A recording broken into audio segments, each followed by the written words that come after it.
בתורה הקדושה, ביהדות, בעבודת השם, אין דבר כזה בעולם שאדם יגיד אני לא יכול. אדם באוניברסיטה יכול להגיד אני לא יכול לעבור את המבחן הזה, זה כן. אבל בתורה הקדושה לא יכול להיות בעולם להגיד לא יכול. אותם כוחות שהיו לבבא סאלי, לרבי שמעון בר יוחאי, לכל התנאים האמוראים הראשונים והאחרונים, רבותיי, טמונים בכל יהודי ויהודייה. רק שבבא סאלי וכל הצדיקים השתמשו בכוחות האלה, ואנחנו לא.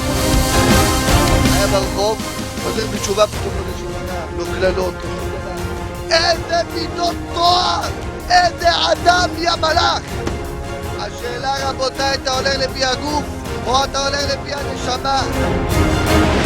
מה הכללה הכי גרועה שאתה יכול לקלל יהודי? שהגוף יעבוד אצלך ולא הנשמה.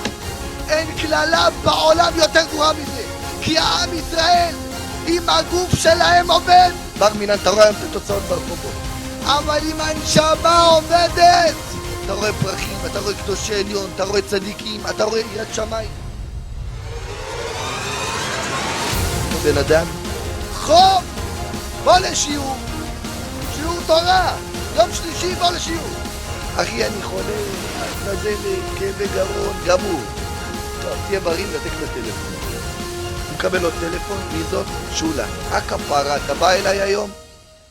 אין חום, אין נזלת, אין כאבי גרון, בריא, לא צריך תרופות. מה קרה? רבותיי, שהתאווה בוערת באדם והוא רוצה לעשות רע נגד רצון השם, כוחות הנפש הרעים שלו כל כך חזקים שנותנים לו כוחות אדירים לעשות כל כך הרבה רע. אבל אם הוא היה חכם, היה משתמש באותם כוחות לבוא לשיעור. איך אומר דוד המלך בתהילים? לא יהיה בך אל זר.